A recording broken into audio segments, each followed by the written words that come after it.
célébrer la journée internationale du souvenir de la traite négrière et de son abolition. Et pour cette année, la célébration va avoir lieu dans cet auditorium du fleuve Congo Hôtel, dans la ville de Kinshasa. Par ma lettre numéro 11, bar Ministre Mine, du 23 août 2022, j'ai invité les membres du comité de gestion des études supérieures et universités de Kinshasa à y prendre part avec les doyens, les chefs de département et les professeurs d'histoire, ainsi que tous ceux qui s'intéressent à la question de la traite. En effet, les thèmes retenus pour cette célébration nous invitent à briser le silence si les traites en République démocratique du Congo et leurs conséquences par l'introduction dans notre programme d'enseignement sur cette façon de dénaturer le cours de l'histoire, même par rapport à l'histoire de notre pays. Les enfants aujourd'hui, on ne leur enseigne pas la vraie histoire. On a enlevé beaucoup de choses. Aujourd'hui, poser la question aux enfants s'ils connaissent Mobutu, par exemple. Donc, l'image qu'on leur donne de Mobutu et tout autre, on a tout enlevé. On a changé des noms, des avenues et tout cela. L'histoire, on doit la garder et la préserver. C'est ça vraiment ce que je voulais souligner. Et aussi, je reviens sur ce que le professeur Mabiala avait dit en citant le père Andelbert Veng, la paupérisation anthropologique. Moi, en tant que psychologue, je vois ça et j'expérimente cela. Et nous voyons cela même par l'habillement, la coiffure, ainsi de suite. On veut oublier, on pense que ce que le blanc a, c'est le meilleur. Je donne un exemple, le test de la poupée chez les enfants. Vous présentez à un enfant deux poupées de deux couleurs, la poupée noire et la poupée blanche. Et tu demandes à l'enfant noir quelle est la poupée que tu préfères, le choix automatique va vers la poupée blanche. Parce qu'on a tellement mis dans la tête des enfants de noir, même l'enfant à qui on n'a jamais dit quoi que ce soit, elle s'estime ne pas être belle. Puisqu'on pose la question, pourquoi tu as choisi la poupée blanche? Elle dit parce qu'elle est belle. Et celle-ci, elle est moche. Elle oublie que, donc, elle reflète sa peau. Vraiment, c'est un travail que nous devons faire au niveau. Ceux dont il s'agit sont noirs depuis les pieds jusqu'à la tête. Et ils ont le nez si écrasé qu'il est presque impossible de les plaindre. On ne peut se mettre dans l'idée que Dieu, qui est un être très sage, ait mis une âme, surtout une âme bonne, dans un corps tout noir. Il est impossible que nous supposions que ces gens-là soient des hommes. Parce que si nous les supposions des hommes, on commencerait à croire, venir ici et vous installer à côté des autres intervenants. Monsieur le ministre, mesdames et messieurs, comme vous le savez, l'UNESCO invite des chambres. Et sur le plan juridique, un code noir. Les éducateurs, les artistes, les intellectuels, mais aussi les sportifs. Si on a mis à notre disposition, ce n'est pas la vraie histoire. Nous découvrons avec nos scientifiques qu'il y a une autre histoire. Par exemple, la traite négrière, telle qu'elle est écrite, elle ne l'est pas faite de la manière dont elle a été vécue par nos parents. Et c'est pour cela que nous profitons de cette journée de souvenirs de l'UNESCO pour essayer de relancer un débat scientifique sur l'histoire de la République démocratique du Congo, sur l'histoire de la traite des Noirs, sur l'histoire de la colonisation, sur l'histoire de nos peuples. Et c'est très important pour nous que nos enfants, que nos étudiants apprennent la vraie histoire, que d'apprendre ce qu'on apprend aujourd'hui, qui est une histoire fabriquée de toutes pièces pour justifier des actes qui ont été commis par la colonisation et par la traite des Noirs. Un exemple, par exemple, qui pourra inspirer les scientifiques. On nous a enseigné à l'école que Diego Cao a découvert l'embouchure du fleuve Congo. C'est pas vrai. Cette embouchure existait.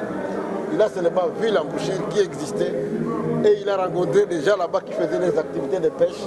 C'est pour dire qu'on voulait seulement nous montrer que ce sont les jours où l'Européen est arrivé que la République existe, alors qu'elle existait avant les Européens, qui avaient une administration qui existait ici en République démocratique du Congo. Donc on doit réécrire l'histoire et raconter la vraie histoire à nos peuples, non pas une histoire des colons avec nous. Moi, je termine par ici. Mais qu'est-ce que ça nous apporte quand on doit apprendre à nos enfants? Qu'est-ce que ça apporte pour la République démocratique du Congo quand on doit apprendre à la jeunesse la vraie histoire? Ça nous rapporte beaucoup de choses, surtout l'estime de soi.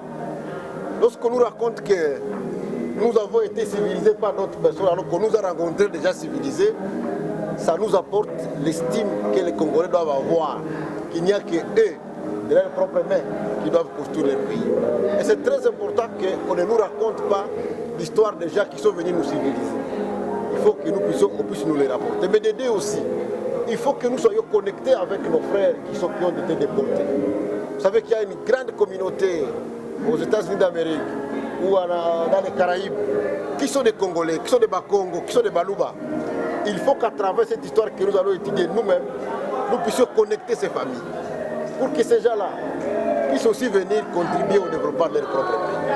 C'est très important que nos scientifiques se penchent sur cette question et qu'ils entrent en contact avec toute cette diaspora congolaise qui se trouve à l'extérieur pour qu'ensemble avec eux, nous puissions venir reconstruire notre pays. Merci beaucoup. Que nous sommes des enfants de la traite. Ce que nous sommes, c'est l'œuvre de la traite. On a considéré que nous étions noirs, notre couleur était une couleur des ténèbres, nous étions maudits, nous sommes inférieurs, on nous a déportés, on nous a fait travailler pour construire l'Amérique, l'Europe. Après on a changé, on a décidé de nous installer sur nos propres terres comme esclaves pour exploiter nos propres richesses au service du colonisateur. Et après on nous a donné l'indépendance tout en exerçant une autre politique paternaliste, nous faisant croire que nous sommes incapables de faire des bonnes lois. Les lois, ce sont celles que l'on fait soit directement, soit en passant par l'ONU. Et donc, on nous infantilise. Et c'est toujours cette conception de la traite selon laquelle nous serions inférieurs, nous serions maudits, et nous serions des choses incapables de concevoir le sens du développement. Alors comprendre ça nous permet d'envisager l'avenir en sachant comment opérer des choix. Et surtout les choix des dirigeants. Des dirigeants qui doivent être des hommes capables, n'est-ce pas, de s'opposer intelligemment à cette conception qui véhicule toute politique dans le sens d'infantiliser nos chefs d'État africains. Donc nous souviendrons toujours, chaque année le 23 août, de cette traite et de ses conséquences.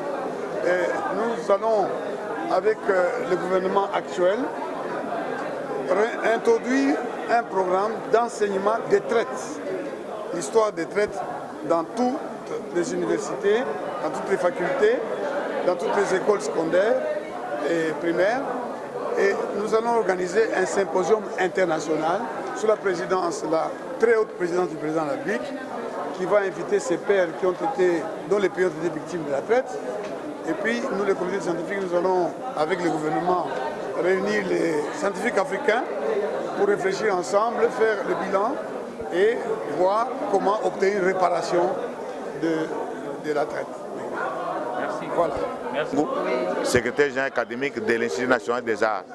C'est une excellente journée qui permet à l'homme noir de réfléchir et plus précisément aux Congolais de réfléchir et de ne pas trop copier tout ce qui vient de l'étranger, de faire l'effort de rester authentique, n'est-ce pas? D'exploiter les valeurs des Congolais et de se développer. Il y a tout ici.